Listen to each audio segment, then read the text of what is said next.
لا حول ولا قوة إلا بالله العلي العظيم. أعوذ بالله من الشيطان اللعين الرجيم. بسم الله الرحمن الرحيم.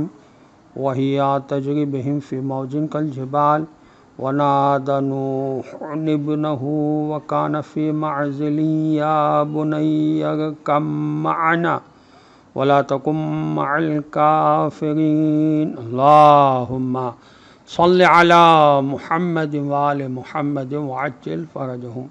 سورہ مبارکہ ہود کی آیت نمبر 46 کی تلاوت کا شرف میں نے حاصل کیا. ارشاد الہی ہو رہا ہے، پھر وہ کشتی ان لوگوں کے لیے چل پڑی تھی اور ایک ایک موج پہاڑوں جیسی اٹھ رہی تھی. ایسے میں نوح علیہ السلام نے اپنے بیٹے کو پکارا جبکہ وہ الگ ایک طرف کھڑا ہوا تھا کہ اے میرے بیٹے، سوار ہو لے کشتی میں ہمارے ساتھ اور حق کے منکروں کے ساتھ نہ رہ جا.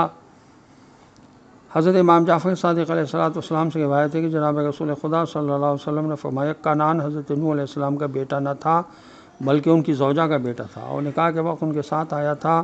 اور بنی طے کی لغت کے بموجب زوجہ کا بیٹا جو اس کے ساتھ آیا اس کو بھی بیٹا ہی کہتے ہیں. تفسیر قمی، تفسیر صافی، تفسیر عیاشی، تفسیر مجموع البیان، تفسیر بیضاوی، تفسیر زمخشری، تفسیر انوار التنزیل اور اسرار التاویل اور تفسیر کبیر میں امام غازی نے بھی یہی لکھا ہے کہ حضرت علی علیہ السلام اس لفظ کو اسی طرح بفتح الحا قرات فرماتے تھے، ابنہ بفتح الحا. محمود بن عمر زمخشری صاحب تفسیر زمخشری نے مزید لکھا کہ کنعان حضرت نوح علیہ السلام کا اسی طرح پروردہ بیٹا تھا جس طرح جناب رسول خدا صلی اللہ علیہ وسلم نے عمر بن ابی سلیمہ کی پرورش فرمائی تھی جبکہ وہ ان کے اصلی بیٹے نہ تھے. تفسیر کبیر میں امام غازی نے لکھا کہ حضرت نوح علیہ السلام کی بیوی کا بیٹا دوسرے بھائیوں میں رہنے سہنے کی وجہ سے بیٹا کہا گیا، جس طرح فرشتوں کے ساتھ رہنے پر ابلیس کو فرشتوں میں شمار کیا جاتا ہے، یہ اکثر لوگ کرتے ہیں. اور تفسیر کبیر میں لکھا ہے کہ خدا کا یہ فرمان ہے کہ پہاڑ جیسی موجوں میں اس سے اصل مقصود طوفان کی شدت کا اظہار ہے کہ وہ طوفان کتنا زبردست اور خوفناک تھا. اور واقعاً طوفان کی موجیں پہاڑوں پر چڑھ گئی تھیں، تورات میں ہے. اور 7 دن کے بعد ایسا ہوا کہ طوفان کا پانی زمین پر آیا جب نوح علیہ السلام کی عمر 600 برس کی تھی، اور بڑے سمندر کے ساتھ سب سوتے پھوٹ گئے اور آسمان کی کھڑکیاں کھل گئیں اور 40 دن اور 40 رات زمین پر پانی کی جڑی لگی گئی. یہ تورات میں لکھا ہے، پیدائش 7:11-12 میں. اس طرح تفسیر روح المعانی میں اور تفسیر بیضاوی میں لکھا ہے، تفسیر بیضاوی میں لکھا ہے کہ نوح علیہ السلام کے اس بیٹے کا نام کنعان تھا جسے حضرت نوح علیہ السلام سے جسمانی اور روحانی علیحدگی اختیار کی تھی. روح المعانی میں اور علامہ تھانوی نے اپنی تفسیر میں لکھا ہے کہ حضرت نوح علیہ السلام کا اس کو یا بنیا میرے بیٹے کہنا محبت اور شفقت کی وجہ سے تھا. اس میں تصغیر شفقت اور محبت کے ساتھ استعمال ہوتا ہے. تفسیر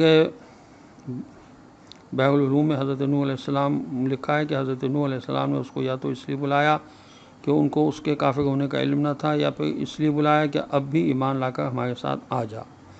تفسیر انوار النجف میں اس آیت کی تفسیر میں لکھا ہے اور تفسیر جواہر طنطاوی کا حوالہ دیا ہے کہ وہ منافق تھا، یعنی نوح علیہ السلام کا بیٹا، اس کے ظاہر ایمان کی وجہ سے نوح علیہ السلام نے اس کے لیے دعا کی تھی.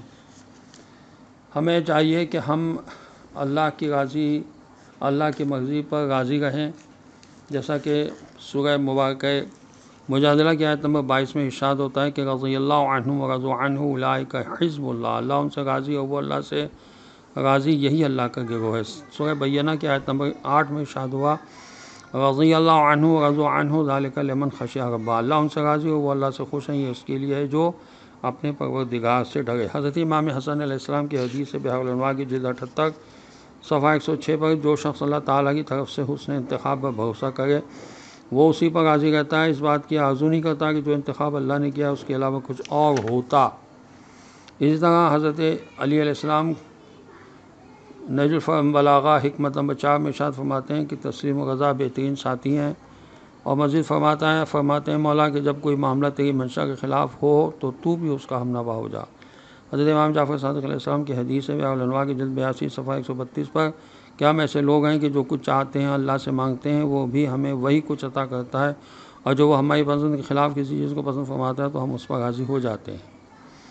حضرت علیہ السلام کا فرمان ہے بحر الانوار کی جلد 71 صفحہ 156 پر، اور شرح ابن ابی الحدید کی جلد 19 صفحہ 34 پر بھی یہی فرمان ہے کہ غبار اندوہ کی خلش پر چشم پوشی کر لو ورنہ کبھی خوش نہیں ہوگے۔ والسلام علیکم ورحمۃ اللہ وبرکاتہ۔